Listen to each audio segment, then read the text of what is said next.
Chapter 1. The Norse Arrival. Chapter 1. The Norse Arrival. The story opens amidst a raging storm at sea. Thunder roars, and waves crash violently against the hull of a longship. Einar Thorson grips the ship's splintered mast as icy water lashes against his face. His crew has vanished, claimed by the merciless ocean, but Einar clings on, driven by an almost supernatural resolve.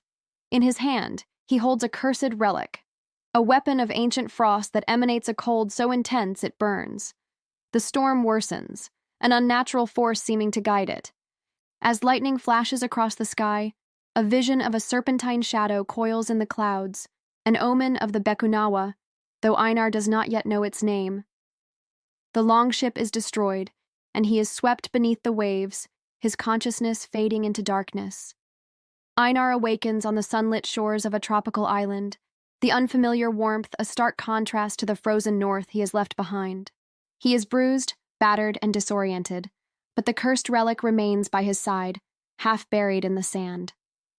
As he rises, he surveys the alien landscape, the towering palms, the vibrant flowers, and the ominous mountains in the distance. The air feels alive, thick with magic, a sensation foreign to Einar, yet not wholly unwelcome. The serenity is short-lived. As Einar moves inland, he is met by the Dewata, a guardian spirit of the land. She emerges from the shadows of an ancient tree, her form radiant and ethereal, her presence commanding. There is no warmth in her gaze, only suspicion and quiet fury. She speaks in riddles at first, warning him of the danger he brings. The cursed relic, she explains, has awakened a sleeping force of devastation, the Bekunawa, a moon-eating serpent dragon whose return threatens not only the island, but the balance of the natural and spiritual worlds. Einar, still grappling with his own survival, is taken aback. He instinctively clutches his relic, reluctant to trust this otherworldly being. The Dewata, sensing his defiance, demonstrates her power by calling forth the island itself. Roots surge from the ground, creating a barrier that pins Einar in place. She makes it clear that while she tolerates his presence for now, she will not hesitate to eliminate him if the relic's influence grows too strong. Despite the tension, an uneasy truce forms. The Dewata senses that Einar, though foreign to her land, might be the only one capable of wielding the cursed relic against the Bekunawa. She reluctantly allows him to remain, but she warns of the trials ahead, both from the island's supernatural inhabitants and from the relic itself, which begins to show signs of its corrupting nature. Einar standing on a cliffside, gazing out at the vast ocean that separates him from his homeland. The weight of the Dewata's words sinks in as he realizes there is no return journey, no familiar gods to guide him here. As the sun sets, casting hues of fire and frost over the horizon, he tightens his grip on the relic, silently vowing to face whatever lies ahead. Chapter 2. The Serpent Awakens. The island trembles in the dead of night. Einar awakens to an eerie stillness, broken only by faint whispers of wind. The air feels heavy, charged with an unnatural force that prickles at his senses. The cursed relic, which had remained dormant since his arrival, begins to emit an icy glow. A warning, a signal, or perhaps something far more sinister. The Dewata appears, her expression grim as she gazes toward the distant mountains, now shrouded in dark clouds. The tranquility of the island is shattered as a low, rumbling sound echoes across the land, a sound unlike anything Einar has heard before. The Dewata's voice is steady, but laced with urgency as she reveals the truth. The Bekunawa, a corrupted serpent dragon that devours moons, has stirred from its ancient slumber. The relic, cursed with frost magic, has awakened the creature by disrupting the delicate balance of elemental forces that govern the island.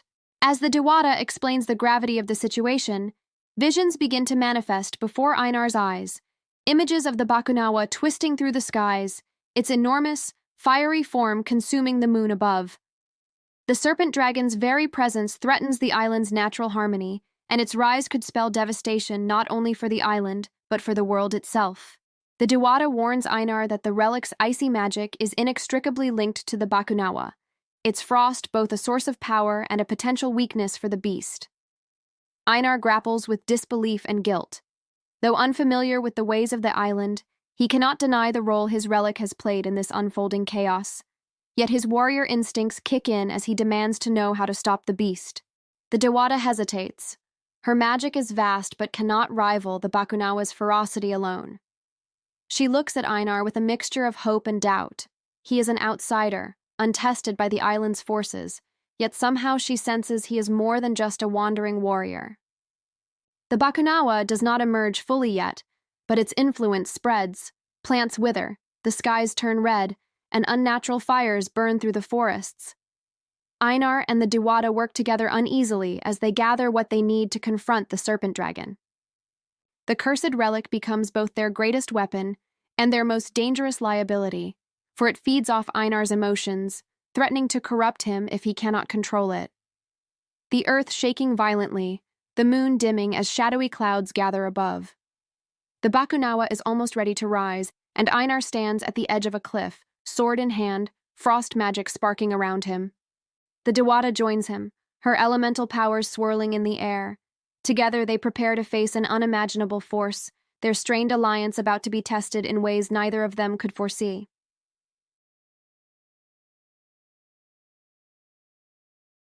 Chapter 3. A Divine Revelation. As the island sinks further into chaos, Einar finds himself standing at the edge of a volcanic crater where the air hums with ancient power. The cursed relic pulses in his hand, ice snaking up his arm as if sensing the growing threat of the Bakunawa. Exhausted and burdened by questions, he collapses to his knees, the weight of his actions and the uncertainty of his role pressing heavily upon him. The world around him shifts suddenly, and Einar finds himself in a liminal space, a vast, starry void where time seems to stand still. He hears a voice, low and commanding, calling his name in the ancient tongue of his homeland. It is Odin, the All-Father of the Norse pantheon, his single eye glowing with wisdom and power. Beside Odin stands Bathala, the supreme god of creation and protection in Philippine mythology, his presence radiant and serene. The two deities, so different in form and manner, stand as equals, united by a shared purpose. Odin speaks first, recounting the chaos unfolding across the cosmos. He reveals that the cursed relic Einar wields is imbued with the icy magic of Jotunheim, the land of the frost giants. It is a weapon of great power, but also of great peril, for it is tied to the same elemental forces that have awakened the Bakunawa. Odin admits that even the Norse gods cannot stem the serpent dragon's rise alone. Bathala steps forward, his voice like a calming tide, and explains the gravity of the Bakunawa's corruption. Once a celestial guardian of balance, the serpent dragon was twisted by greed and rage, cursed to endlessly devour the moons it once protected. Now it threatens not only the island, but the fragile harmony between worlds, a danger that demands intervention from both pantheons. The gods reveal why they have chosen Einar. Odin praises his warrior spirit and unyielding will, traits that mirror the unbreakable resolve of the Norse. Bathala, however, warns that brute strength alone will not suffice. Einar must embrace the wisdom and harmony of the Philippine gods, if he is to wield the cursed relic without succumbing to its power. To this end, they task him with mastering the Sword of Ice, a weapon forged from the same primordial forces that created the relic. Only by unlocking the sword's true potential can Einar hope to defeat the Bakunawa. The vision shifts, and Einar is transported to a dreamlike battlefield where ice and flame clash violently. Here, he sees fleeting glimpses of his destiny. The Bakunawa coiled around the heavens, its fiery eyes blazing with hatred. The Dewata at his side, her power intertwined with his own, and the Sword of Ice glowing with a light that seems to cut through both frost and flame. Einar awakens from the vision with a newfound clarity of purpose, but also a lingering sense of unease. The gods have given him a path, but it is a treacherous one, and failure could mean not only his death but the destruction of both worlds. The Dewata finds him near the volcanic crater, her expression softened by the faint glow of moonlight. Though she cannot see the gods as he did, she senses their presence and acknowledges their choice, however begrudgingly. Together, Einar and the Dewata begin to prepare for the trials ahead. The cursed relic, once a burden, now feels like a key to his redemption, a weapon that could bring both salvation and ruin. As the chapter closes, Einar stands under a darkened sky, his gaze fixed on the horizon where the Bakunawa stirs. The god's words echo in his mind. The frost must temper the flame, or all shall be consumed. Chapter 4. The Frozen Trial. The journey to mastering the Sword of Ice begins with uncertainty. Einar stands at the base of a towering peak, its cliffs blanketed in unnatural frost that seems to spread outward from the cursed relic he carries. The Dewata gestures toward the summit, her voice calm yet foreboding. She explains that the trials ahead will test not only his strength, but also his will, his courage, and his ability to embrace the balance between frost and flame. Failure, she warns, will mean his demise, and the island's doom. Trial 1. Guardians of Ice. As Einar begins his ascent, the frost deepens, forming crystalline patterns across the rocks. He senses movement in the shadows, a warning that he is no longer alone. Suddenly, creatures made of living ice emerge, their forms shimmering and sharp, eyes glowing with cold fire. The Dewata explains that these are ancient guardians, bound to protect the secrets of the Sword of Ice. Einar draws his weapon, engaging the icy creatures in combat. Despite his skill as a warrior, their fluid movements and impenetrable forms force him to rethink his strategy. He learns to channel the relic's frost magic, slowing the creatures with bursts of cold energy before striking them down. Each victory reveals fragments of the sword's essence, the frost intertwining with his own strength. Trial 2. The Spirit Within. The second trial is not physical but deeply spiritual. Einar reaches a cavern etched with glowing runes, the air thick with whispers of a language he cannot understand. As he steps inside, the cursed relic pulses with intensity, drawing out visions of his past, memories of battles fought, comrades lost, and mistakes that weigh heavily on his heart. Einar is confronted by an ethereal version of himself, a manifestation of his inner fears and doubts. The spirit challenges his resolve, questioning whether he has the strength to wield powers beyond his understanding. To succeed, Einar must face his guilt and learn to forgive himself, embracing the idea that redemption lies not in perfection, but in purpose. The cavern's runes grow brighter as he comes to this realization, the relic now glowing with a steady, icy light. Trial 3. The Convergence. The final trial takes Einar and the Dewata to the summit, where the Sword of Ice awaits its awakening. The mountain trembles as frost and flame clash violently in the skies above, a reflection of the Bakunawa's rising power. Before they can claim the sword, a fiery elemental rises from the earth, summoned by the serpent dragon's influence. The elemental's flames threaten to consume them both, its power seemingly unstoppable. Einar and the Dewata must work together to defeat the elemental, combining his frost magic with her command of the island's natural forces. The battle is fierce, pushing Einar to the brink as he channels every ounce of strength and magic he has learned to control.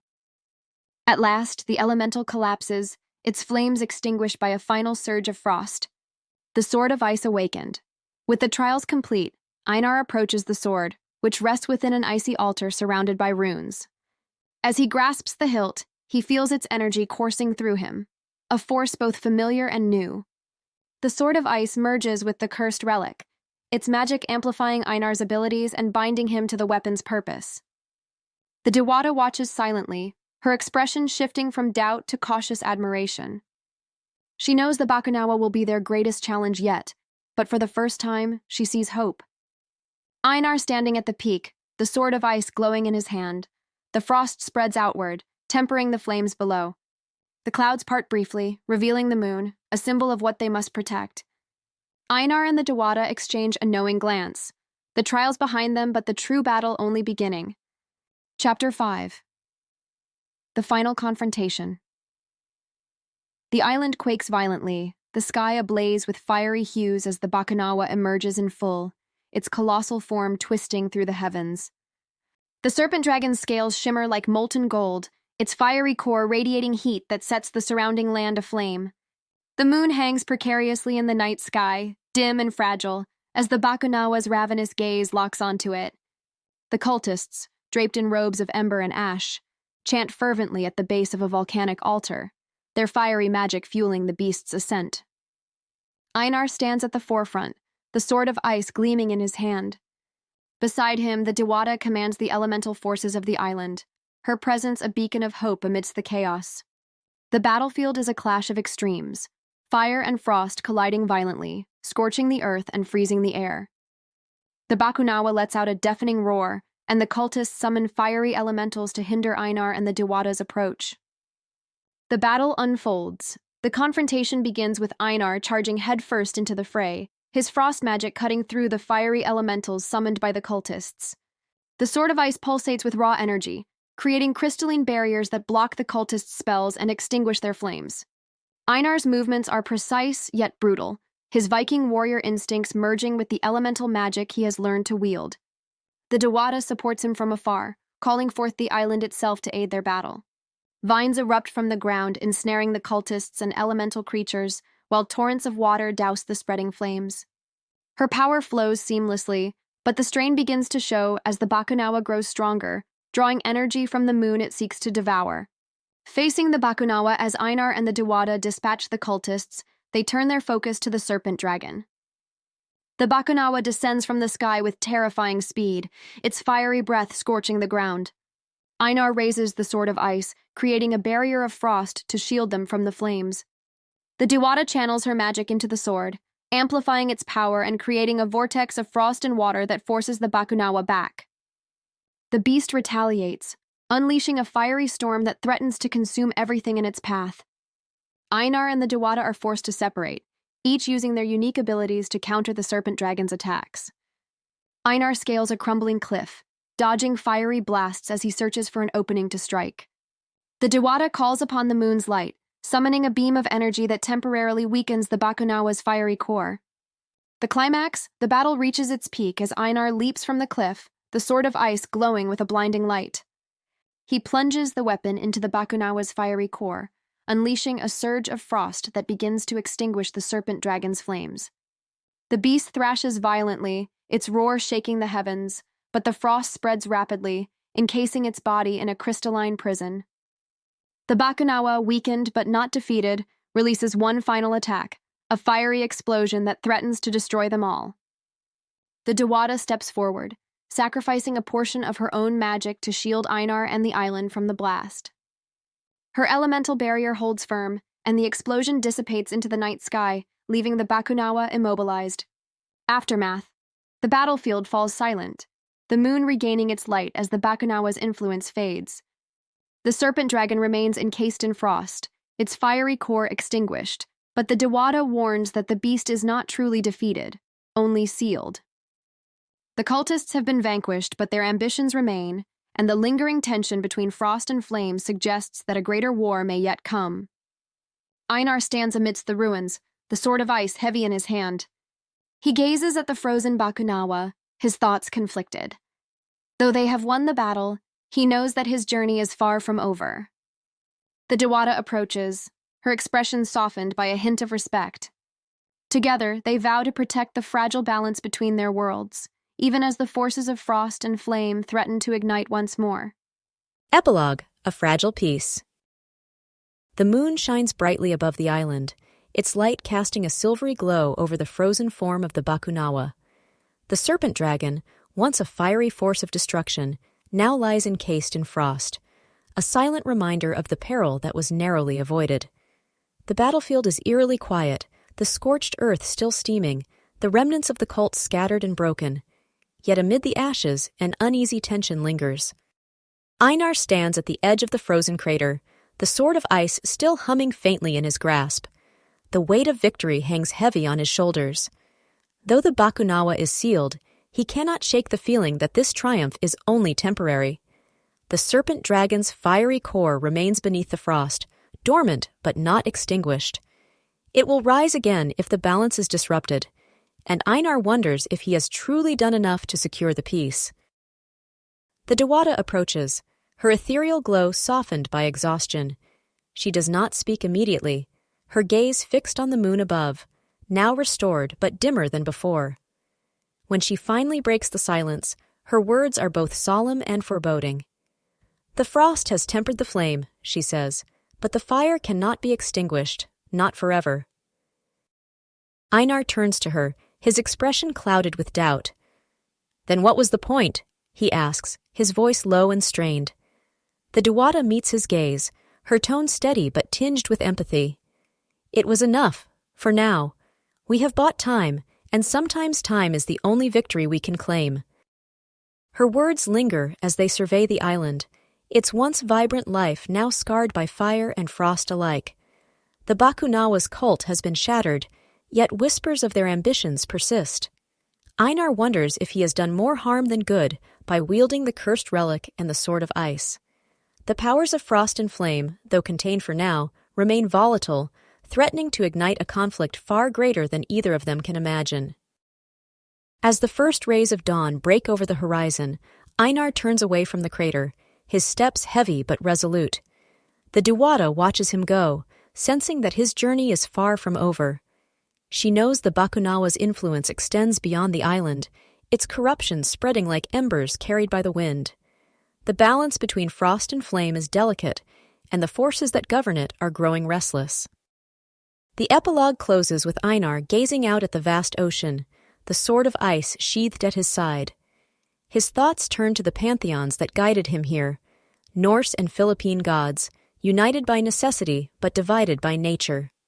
He wonders what role they will play in the conflicts to come, and whether he will be forced to choose between them. The camera pans upward, revealing the moon and the faint shadow of another serpent coiling in the darkness beyond. The frost spreads slowly across the island, tempering the scars of flame, but the peace feels fragile, like ice on the edge of breaking. As the Dewata's words echo in the air, the story ends with a promise. The dance of frost and flame is far from over.